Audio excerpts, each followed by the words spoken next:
Hello friends, good morning. Welcome in जड़िया एस academy में आप सभी फ्रेंड्स का वेलकम है। फ्रेंड्स, हम लोग जैसा कि आप सभी को पता है कि टुडे जो डेली हम लोगों का रूटीन होता है द हिंदू एडिटोरियल और न्यूज एनालिसिस का, वो हम लोग देखते हैं। तो पिछले कुछ दिनों से द हिंदू जो है वो जीएस थर्ड पेपर को लेकर के बहुत आर्टिकल लिख रहा है। जैसे अभी पिछले दिनों रेल परिवहन के विषय में आया था, परिवहन व्यवस्था में रेल के विषय में बताया गया था, वंदे भारत और तमाम रेल विभाग में जो कमियां हैं उसको उल्लेखित किया गया था, उसमें सुधार के लिए बताया गया था। तो आज जो आर्टिकल आया है वो है विमान सेक्टर्स के ऊपर कि विमान में क्या भारत की स्थिति है प्रेजेंट टाइप में, ग्रोइंग सेक्टर्स है उसमें क्या सुधार करना चाहिए क्या नहीं। और फिर इसके बाद एक आर्टिकल साइंस के ऊपर आया है कि साइंस के सेक्टर में जो भारत का कदम है वो बहुत बेहतरीन रहा है लीगों के ऊपर लेकर के। और फिर एक सर्विस सेक्टर्स में ग्रोथ की बात की गई है। तो ये आर्टिकल आइए हम लोग बिना किसी देरी के देखते हैं। तो जैसा कि आपको पता है कि ये जो article and another airline bytes the dust, इसमें लेखक जो है भारत की विमान व्यवस्था के ऊपर सवाल उठा रहे हैं कि भारत की विमान व्यवस्था कैसी है, उसको कैसा होना चाहिए, उसमें कमियां क्या हैं और उससे लाभान्वित कौन सा वर्ग हो रहा है, जनता, और उसमें जो कर्मचारी लगे हुए हैं उनके ऊपर परेशानी क्या आ रही है क्या नहीं आ रही है। ये सब सेक्टर्स को देखते हैं हम लोग। तो इन्होंने जैसे एक फेमस गाने से शुरुआत किया है, क्यून फैराख बल सारा के गाने से, another one bytes the dust. एक दूसरा जो है डस्ट में जा रहा है, दूसरा बाइट्स जो है वो डस्ट एयरलाइंस वो ख़राब होने की स्थिति में है और वो जो है पूरी तरीके से बर्बाद होने की स्थिति में है। और इन्होंने ये भी बताया है कि दूसरा जो एयरलाइंस है इंडिया में वो अब उसी दिशा में अग्रसर है, बर्बाद होने की कंडीशंस में है। बर्बाद होने का मतलब कि वो ख़त्म होने की कंडीशंस में है। और इन्होंने बताया कि भारतीय जो एयरलाइंस हैं वो क्यों जो है उनकी उनकी दयनीय स्थिति कैसे आई है और उसके पीछे की वजह क्या है, ये तमाम मुद्दे इन्होंने उठाए हैं। तो इस सप्ताह जो है एक अन्य जो एयरलाइंस है वादियास डिक्लेयर्ड, जो वादियास एयरलाइंस है उसने डिक्लेयर किया कि हम जो है इंसॉल्वेंसी की तरफ बढ़ रहे हैं। हमारी जो एयरलाइन है वो दिवालियेपन के कगार पर है और हमारी जो कंपनीज हैं उसमें जो कर्मचारी हैं, स्टाफ दल्स हैं, पैसेंजर्स हैं और ये सब जो विभिन्न प्रकार के विभिन्न लोकेशंस पे जो कर्मचारी लगे होते हैं वे सब हजारों कर्मचारी वे सब फंसे हुए हैं। और वो उनको जो है वे सब इस मझधार में फंस गए हैं। वो उसमें से निकलें कैसे, क्योंकि जब कोई कंपनी या बैंक या कोई संस्थान, वित्तीय संस्थान बैंकरप्टी होता है तो उसमें जिन जिन का पहली चीज़ की जो उसकी फाइनेंशियल कंडीशंस होती है वो पूरी तरीके से कोलैप्स कर जाती है। उसमें जिन जिन का पैसा लगा होता है वो सब गया। और इसके बाद उसमें जो कर्मचारी हैं उनका कुछ अता पता नहीं, कर्मचारी की जो जॉब होती है उसके ऊपर खतरा आ जाता है। तो इस हिसाब से जब कोई इस ये जो एयरलाइंस है अगर ये दिवालियेपन की तरफ बढ़ रही है तो उसके साथ केवल एयरलाइंस ही नहीं जाता बल्कि उसके साथ जो कर्मचारी, पैसेंजर्स, जो अन्य तरीके के स्टॉपल्स होते हैं वे सब फंस जाते हैं और फिर उनके निकलने का कोई मार्ग होगा। लेकिन ये सब जो दायित्व आता है, ये सब जो फंसते हैं वे केवल और केवल कर्मचारी, पैसेंजर, चालक दल, स्टाफ जो वहाँ पर एयरलाइंस पर मौजूद रहते हैं वो उन सबको बहुत परेशानी होती है। लेकिन जो इसके ओनर्स होते हैं, जो प्रवर्तक होते हैं, वे अपनी लाइफ, लग्जरी लाइफ सरवाइव करते हैं। और इन सब के ऊपर जो परेशानी का फेसेस होता है जनता को, उनका पैसा डूब जाता है। उनका पैसा इस तरीके से डूबता है कि जो वो किराया दिए रहते हैं वो फंस जाता है, जो और इन्वेस्टर्स होते हैं वो। इसके बाद तो तमाम तरीके की जो लाइबिलिटीज़ होती है वो सब ये इनके प्रवर्तक या इनको लागू करने वाले लोग जीरो अकाउंटेबिलिटी के साथ रहते हैं। कोई भी उत्तरदायित्व इनका नहीं रहता कि कितना परेशान है, क्या होगा क्या नहीं। तो ये लोग जो है अपनी लाइफ जीते रहते हैं और इन सब के ऊपर कोई ब्लेम भी नहीं करता, क्योंकि जो आम जनमानस है वो सीधे सीधे इन कर्मचारियों के ऊपर ब्लेम करता है, कर्मचारियों से ही अपील करता है कि उनका पैसा लौटाएं। और फिर ये कर्मचारी जो इनके नियुक्तर्स हैं, जो इनको नियुक्त करते हैं, ओनर प्रमोटर्स, उन सब के ऊपर से कोई नहीं जाता, उनके फेलर्स को लेकर के कोई सवाल नहीं उठाता, कोई ब्लेम नहीं करता। लेकिन आथर कहते हैं कि मैं जो है इनके ओनर्स और प्रमोटर्स को तो एक साइड में रख दिया जाए। अगर ओनर और प्रमोटर्स के अलावा मैं सीधे सीधे जो नागरिक उड्डयन मंत्रालय हैं और उनकी जो कठपुतली का मतलब उनके अधीन जो एक संस्था है डीजीसीए यानी directorate general of civil aviation, उस संस्था के ऊपर ब्लेम कर रहा हूँ। और वो दोनों संस्थाएं जो सिविल एविएशन है, भारत का नागरिक उड्डयन मंत्रालय और डीजीसीए, ये दोनों जो है लगातार इस चीज़ को प्रमोट करती हैं, अपनी छाती पीट करके कहती हैं कि भारत जो है एविएशन के सेक्टर्स में बहुत तेज़ ग्रो कर रहा है। लेकिन ये आंखों में एक धूल झोंकने वाली बात होती है, क्योंकि जो एविएशन सेक्टर्स है वो बहुत तरीके की डिफिशियंसीज़ का सामना कर रहा है। डिफिशियंसीज़ का मतलब होता है जो गहरी चुनौती है, जो गहरी एक तरीके से जो रोग है, जो गहरा घाव, यहाँ पर घाव का मतलब जो चुनौती है एविएशन सेक्टर्स की, वो सुरक्षा को लेकर के है, फाइनेंशियल सिक्योरिटी जो एयरलाइंस की वित्तीय सुरक्षा होती है उसको लेकर के है। इन सब को कभी भी डीजीसीए के द्वारा एयरलाइंस की जो फाइनेंशियल हेल्थ होती है उसको कभी चेक नहीं किया गया।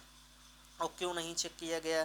क्योंकि जो इनके द्वारा जो डीजीसीए के द्वारा जो आंकड़े प्रदर्शित किए जाते हैं, जो वो कहते हैं कि जो एविएशन सेक्टर्स में ग्रो हो रहा है वो चारघांती ग्रो हो रहा है, और वो आंकड़े को देख करके बता देते हैं।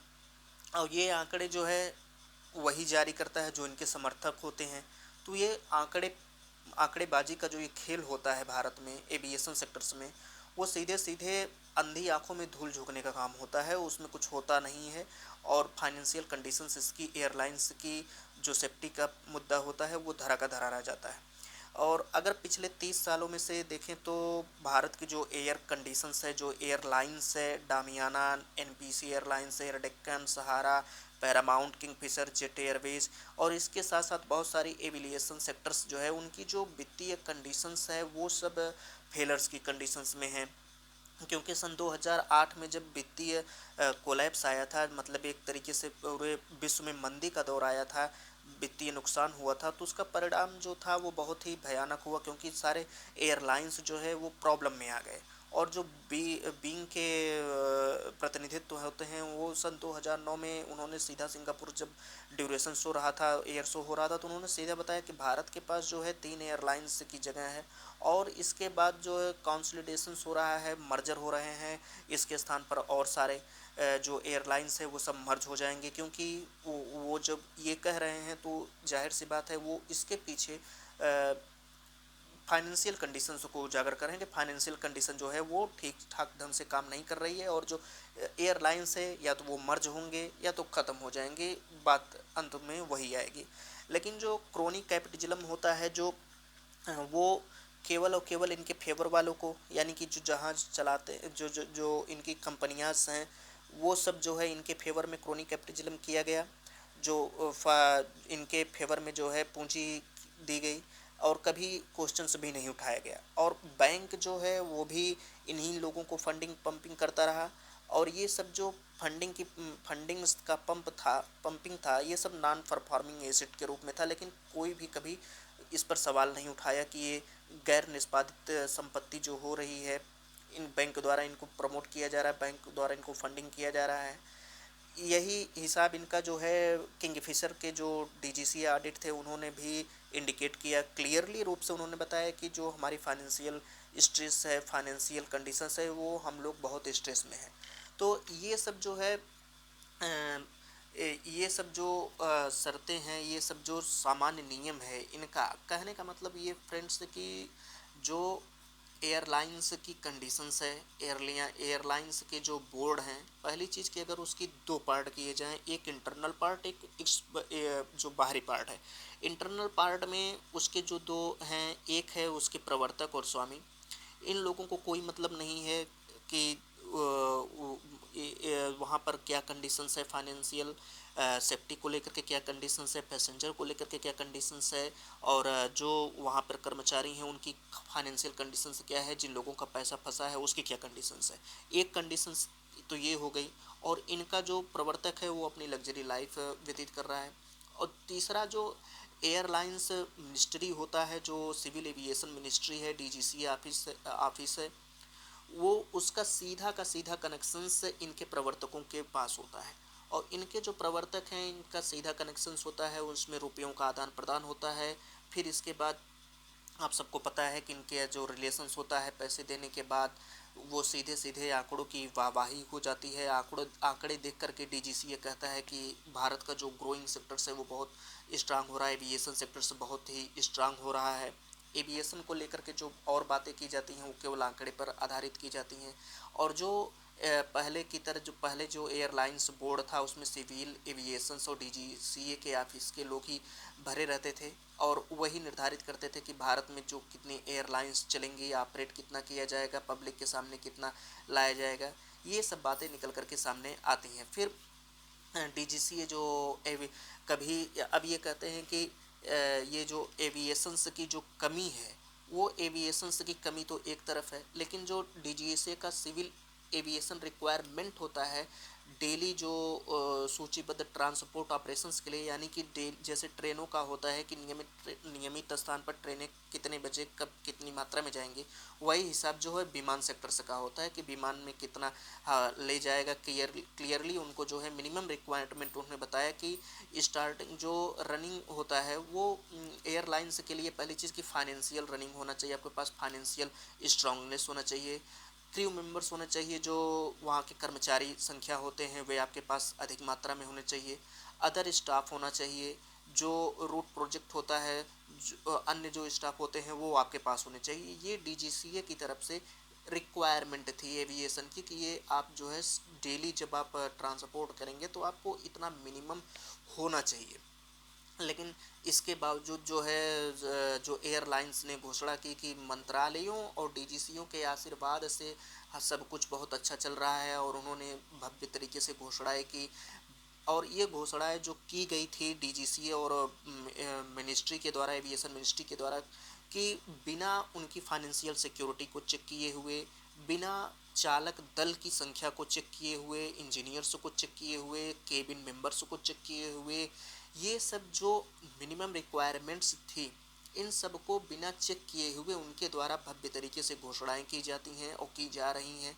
ये सब जो है कंट्री के लिए बहुत ही दिक्कत की बात है। और ये भी नहीं चेक किया गया कि भारत में जो एयरक्राफ्ट का चार्ज है, लीज चार्ज है, जो लीज पर एयरक्राफ्ट लिए जाते हैं उसका जो शुल्क है, अगर उसकी तुलना दूसरे देशों से की जाए तो वो बहुत अधिक मात्रा है।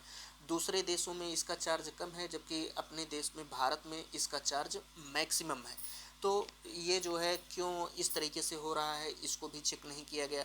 फिर डीजीसीए जो है डीजी डीजीसीए जो है लगातार इस पे जो है रेगुलेट करता रहता है कि इस पर कभी डीजीसीए के द्वारा एक्शन इस पर नहीं लिया गया। और ये जो प्रोजेक्ट है उस पर कितने नंबर्स होने चाहिए, कितने नहीं होने चाहिए, ये पूरा का पूरा इनका जो सिस्टम्स है, प्रोजेक्ट है, वो डाउन हो जाता है। और डीजीसीए इसमें कभी इनका जो है चेक नहीं किया। डीजीसीए के द्वारा कभी ये जो है उसकी कंडीशंस को जो है लागू नहीं किया गया, उसकी कंडीशंस को देखा नहीं गया। फिर इसके बाद ये कहते हैं कि जो कोविड-19 का दौर था उसमें जो है क्लियरली प्रत्येक जो भारतीय एयरलाइंस थी वो लाल झंडे के खतरे में थी।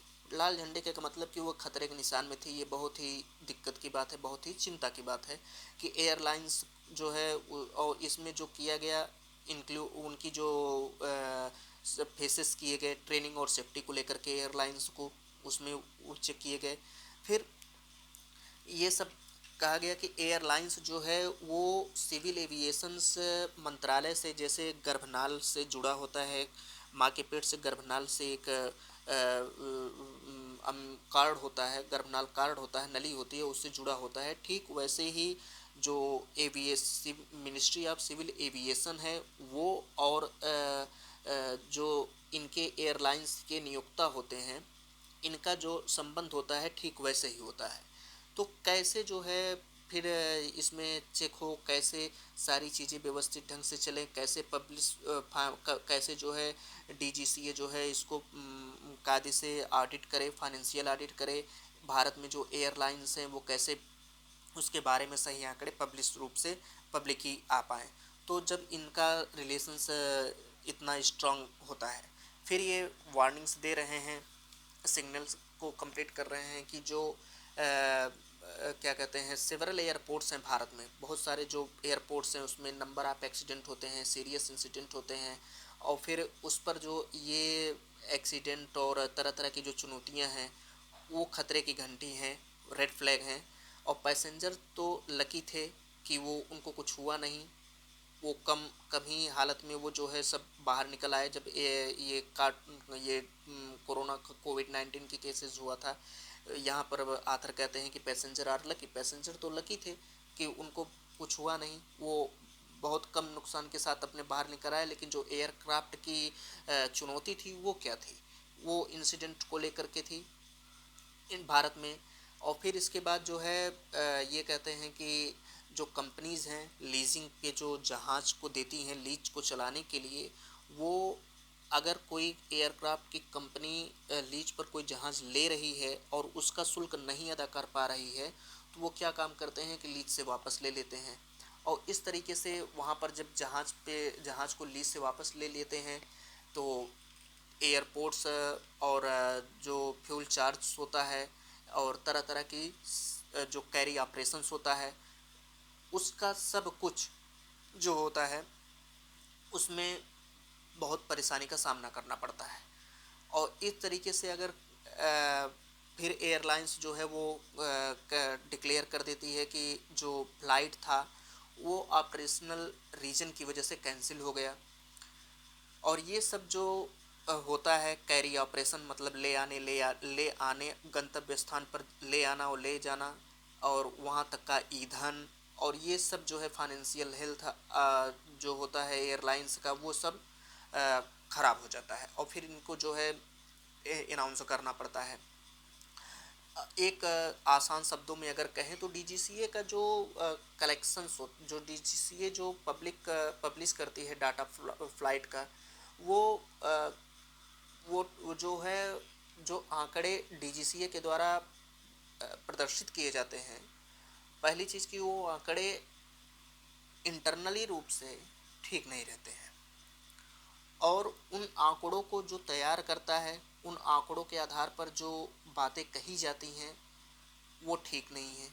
वो वो जो है डीजीसीए के द्वारा कोई बोल्ड स्टेप ऐसे एयरलाइंस को रोकने के लिए नहीं उठाया जाता जब तक कि उनके पास सफिशिएंट नंबर्स में क्रू न हो, मतलब कर्मी दल न हो, जो लगातार शेड्यूल तरीके से विमान को ले जाने के लिए बिना किसी दिक्कत के जारी कर सकें। तो डीजीसीए इन सब आंकड़ों को जो है कैंसिल कर देता है। इन सब जो ये सब जो डीजीसीए के आंकड़े हैं ये सब दर्शाते नहीं हैं। फिर इसके बाद ये कहते हैं कि इंडियन जो एविएशन की रिक्वायरमेंट है, इंडियन जो एविएशन की जो रिक्वायर्ड है, उसमें सुधार क्या किया जाए। वो पहली चीज़ की ट्रांसपेरेंसी लाएं, अकाउंटेबिलिटी लाएं, यानी कि पारदर्शिता और उत्तरदायित्व लाएं। और इसके बाद प्रमोटर्स ये कह रहे हैं कि केवल उसके स्वामी और प्रवर्तक ही नहीं, बल्कि मिनिस्ट्री ऑफ सिविल एविएशन यानी कि जो नागरिक उड्डयन मंत्रालय है, डीजीसीए है, उनका भी ये कर्तव्य बनता है पारदर्शिता और उत्तरदायित्व का। और ये दोनों चिंता के जो विषय हैं कि इनके पास पारदर्शिता नहीं है और अकाउंटेबिलिटी नहीं है, इन दोनों को इस दायरे में लेकर के आना चाहिए। और इसके बाद तब जा कर के ये जो गो फर्स्ट की पहले जाओ की जो बिगिनिंग हुई है, नई शुरुआत हुई है, ये तभी वर्क कर सकती है जब इनके पास ऐसे मैक्सिमम इनके पास रिक्वायरमेंट्स की फुलफिल हो। अदरवाइज ये शुरू होने से पहले ही इनका ये जो योजना है गो फर्स्ट की, ये अधर में आ जाएगा, इसका कोई वजूद नहीं रह जाएगा। फिर ये इन्होंने कहा कि जो एयरलाइंस डूब जाती हैं, डूबने का मतलब है कि उनकी फाइनेंशियल कंडीशंस के कारण वो सही वर्क नहीं कर पाती हैं, उनको जो है अपना सारा का सारा प्रोजेक्ट बंद कर देना पड़ता है। पहली चीज़ कि उस पर डीजीसीए को चाहिए कि वो पहले रोके कि क्यों ऐसा हो रहा है, दूसरा उसकी जांच करे, तीसरा वहाँ के जो कर्मचारी हैं अगर वो दूसरे कंपनी में जाते हैं, दूसरे एयरलाइंस में जाते हैं, तो उन पर उनको जो है रोकना चाहिए।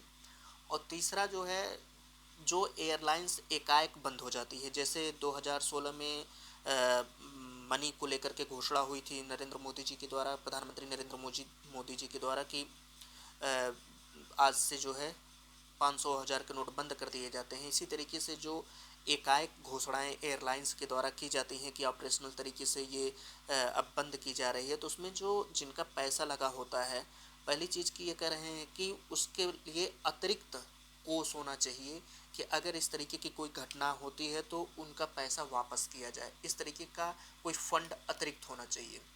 और एम्प्लॉइज और पैसेंजर्स का जो है उनको उनको ये इस बात को लेकर के कि एम्प्लॉइज जो वहाँ के कर्मचारी होते हैं, जो वहाँ के पैसेंजर्स होते हैं, उनके लिए ये कार्पस फंड की बात करते हैं कि एयरलाइंस को अवश्य रूप में रखना चाहिए, ताकि आगे जो सडन अनाउंसमेंट होता है, अगर वो रुक जाता है तो जनता को कोई नुकसान न पहुँचे और वहाँ के जो कर्मचारी हैं उनको कोई नुकसान न पहुँचे। और इंडिया के विषय में कह रहे हैं कि इंडिया जो एविएशन सेक्टर्स में वर्क कर रहा है, इंडिया के पास स्वर्णिम अवसर है टूरिज्म का।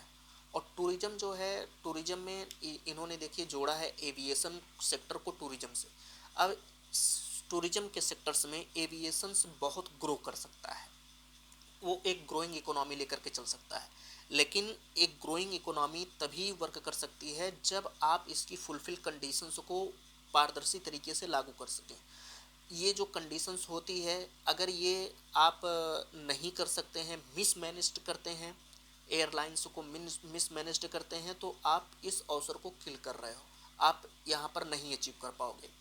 और ये बहुत ही न केवल टूरिज्म के अलावा अन्य सेक्टर में भी अगर आप मिस लैंडिंग करते हो, मिस मैनेज करते हो, तो वो अन्य वेंचर में तो उसके जो है परिणाम नकारात्मक ही आपको मिलेंगे। अगर आपको इस पर यहाँ पर रीच करना हो, अपनी पूरी क्षमता के साथ एक फास्टेस्ट ग्रोइंग सेक्टर बनाना हो, तो आपको यहाँ की शर्तें लागू करना होगा और उसको ठीक तरीके से पारदर्शिता और उत्तरदायित्व के सिद्धांत में लाना ही लाना होगा।